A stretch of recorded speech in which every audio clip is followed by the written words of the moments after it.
Hey, welcome back to the Disney Plus Everyday Challenge, and today we have the Cheetah Girls One World. This is the third in their trilogy of films. I don't know if there are more, but if they are, they are not on Disney Plus. We only have three so far. I've seen two, and now I've seen three. I have not seen the original. Uh, it's an hour and 24 minutes long. It's from 2008. Ugh. I would imagine if it's been 12 years since they've made another one, and it's not on Disney Plus, there ain't another one. And especially since one of the four main stars, the biggest star, Raven Simone, is not anywhere to be seen in this film. Oh, okay, except for maybe in a montage real quick where they flash to a picture on, in one of their rooms, and there's a picture of the four of them walking along, but it's like that. So, and her face could have been blurred out for all I know. All I know is she has no presence whatsoever in this film, unlike what I thought yesterday, because I had no idea what this film was going to be until I watched it, and I did watch it. It does retain. I make sure I get the names correctly. I don't know them very well. Adrienne Houghton, Sabrina Bryan, and Keely Williams, and wait, Adrienne Houghton sounds familiar. And anyway, but yeah, so they are back. Um, they come right out with a big musical number at the very beginning. I took notes on what the lyrics were, and yeah, it. I should have planned this better. Sorry, uh, but they're never going to be. It's broken apart, and Cheetah Love. Oh, Cheetah Love. I think it's this. That was the name of the song. But they stick together for life. Don't see eye to eye. Don't always see eye to eye, but they stand side by side. The bond can't be broken, and there's strength in numbers, -1. So, uh, we're missing Ravens. If you're here for Raven Simone, sorry. If you're here for the other three girls, you're getting exactly what you paid for. And honestly, I know I'm being silly about this, and we all have to admit here that this is not a movie that's made for somebody like me. No middle-aged men who really should be watching this in general. It is made for 9-year-old girls at a slumber party to just rock out, sing along, and live an adventure as they imagine they will hopefully have when they're all college-aged. Um, Odds are slim that that will happen, but hey, you can make it happen because you're an American or something. Um, Speaking of America, the girls, when they're at their lowest level auditioning and people aren't really going for it, um, maybe they were hoping for Raven Simone. I have no idea, but the three of them, suddenly one of them gets a phone call that they need the Cheetah Girls in Hollywood right away to make a movie. They're going to be in a movie. They're going to be movie stars. Unfortunately, when they go to the meeting, I don't even think they went to Hollywood. They just went to the meeting. They had a meeting. They live in New York. They had a meeting, and they discover that they misheard him. It's really a movie in Bali, a Bollywood movie. That means going to India, because you know what you really want is a bunch of American girls taking over a culturally entwined type of film entwined with India, from its music, its dance, its culture, its beauty, its pageantry, its colors. Everything is wrapped up in what Bollywood films are. And yes, it kind of makes sense that the director, who's real hottie and he's about their age, wants to sort of bring in an American audience, I guess. But still, it seems like a humongous slap in the face to all the people in India. Maybe they're just used to seeing a bunch of Indians in Indian movies, but who knows? Anyway, the girls decide, okay, we're going to do this. We're going to go all the way to India and make that movie. A few little things come into play along the way. Turns out the director isn't exactly funding it. His uncle is. He's a legend in the business. And the uncle says, we only need one girl. So what does it happen? What happens? Well, the girls are set against each other, despite all they sang about earlier in the film. And they don't want to be set against each other. Certain circumstances come into play, involving boys, as it often does, but it comes into play that sets them against each other, and nothing it's nothing that can't be solved with some singing. So they dance against each other, they sing against each other, they have other little side missions. One of the girls seems to think she's being stared at by elephants a lot. I'm not kidding. She thinks that Ganesh, which is one of the Indian gods out there, in the form of an elephant, whenever she sees an elephant, she thinks it's staring at her, which is it's a blessing. It's a lucky, I guess, from what they say. But she's very confused by this, and of course, it's kind of unavoidable, I guess. But the way Americans tend to see other cultures is through a lens of religious mysticism and ancient culture that America doesn't necessarily have. We have a couple hundred years worth of ancient culture beyond Native Americans, which we've done our best to destroy. But when it comes to going to another culture, we assume that everybody is sort of religious and everybody is sort of has this mystical wisdom that we can all learn from. So in the way that we seem to, for a time, always seem to have what is called the mystical black man with wisdom to give to the confused white kids.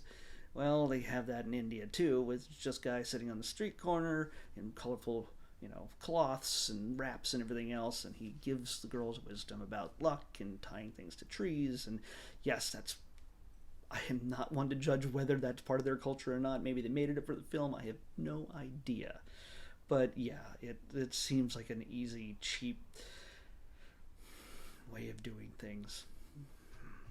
The girls seem to be doing well enough. The songs are okay. It's all Christina Aguilera light to me. I don't know if that's the closest name I can come to it. Come to describing the style of pop music that's throughout this film, and all three girls sound exactly the same to me when they sing. It could be the same person singing for all of them. It's probably each of them, but again, they were probably all trained to sing in a similar style.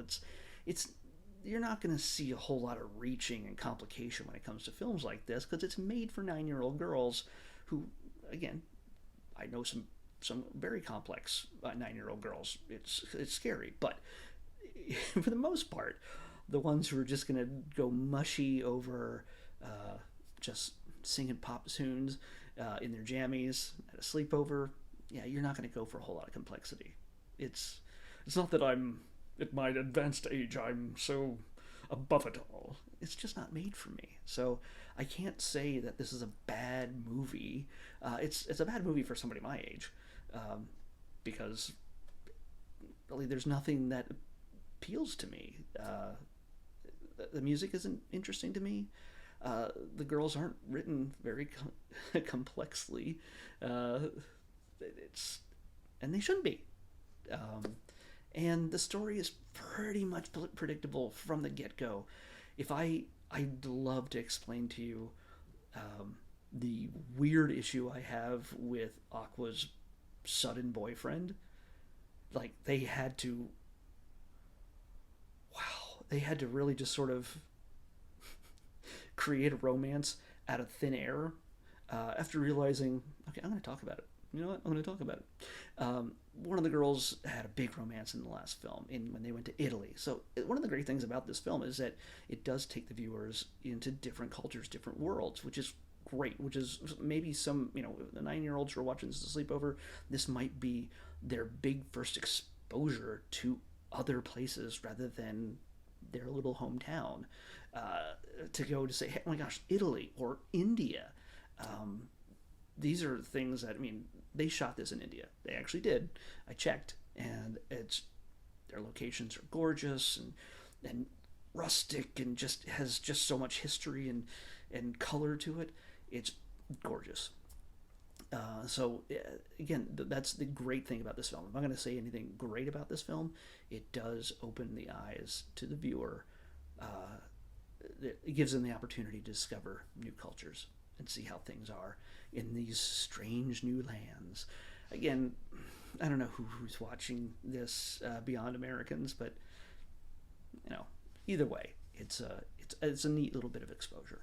So the boyfriend, one of the girls, Aqua, she she's super smart, and we established that in the last film at least. I'm sure it was in the first film, but I haven't seen it yet.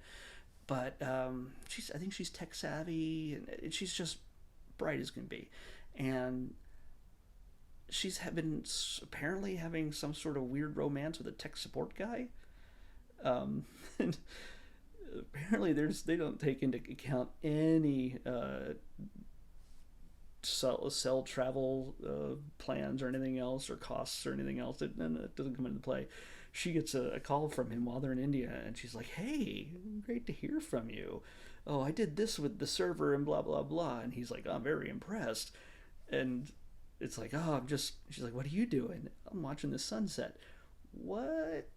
"I'm watching the sunset. We must be in the same time zone." "What?" Guess what? They're on the same boardwalk walkway on the other side of a food cart, and suddenly they run into each other, and he happens to be Indian, affecting an American accent beautifully. Again, and for the rest of the film, he only has the American accent. He is not Indian at all. At least it doesn't have the Indian accent at all. He's very definitely Indian, but he does not have any accent. So pretty much all the leads, all the teens, and or I shouldn't say teens, the young adults in this, all have very American accents.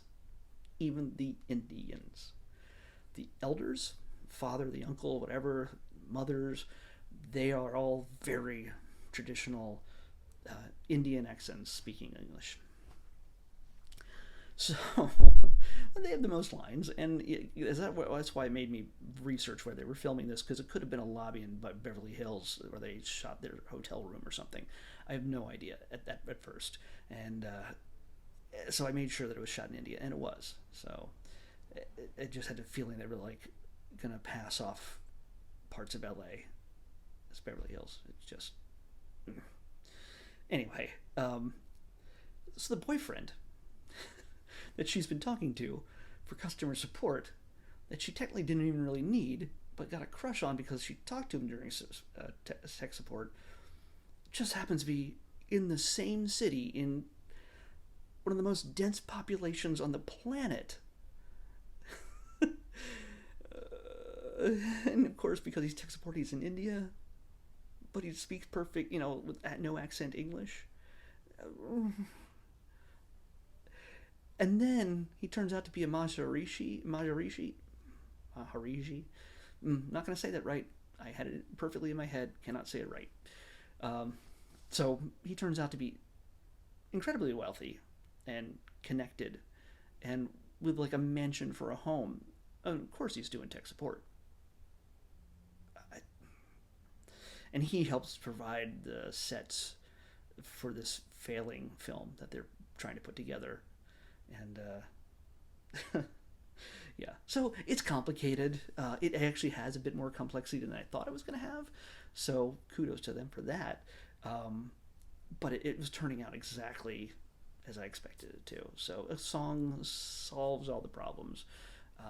And there's also another side story with a superstar of India who's like one of the biggest movie stars in this story. People will just see him, and there's girls are just, "Oh my gosh, he's so pretty," and they went for his autograph, and they're all very excited. But he has a crush on the choreographer, who is just drop dead gorgeous, but clumsy, and doesn't think anybody could like her, and he doesn't know how to act around her. He's a big superstar, but can't handle women. And one of the girls has to help him deal with that while dealing with her stuff. So it's going to end up the way you think it's going to end up. So, surprise! Not really. It's Cheetah Girls.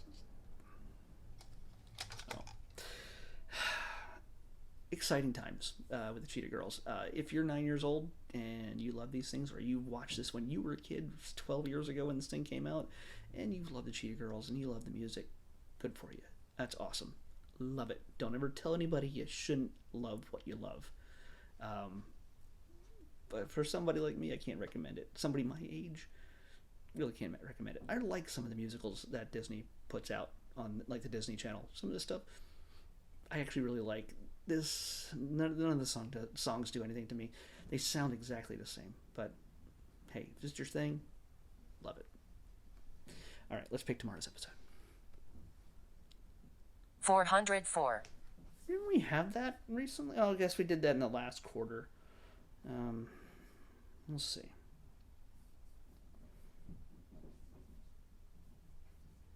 It shouldn't recycle anything. Oh, we didn't. Oh, because it was part of the last before we reset everything. Huh. Well, we saw the newer version of this film a couple months ago. And now we're going to see the original. One that I grew up with from 1977. Forget I said how old I was. From 1977, Pete's Dragon, the original. Mixture of live action and animation. We'll see how that goes. See if it has aged well or not. So, Pete's Dragon on the Disney Plus Everyday Challenge. I'll see you back here tomorrow.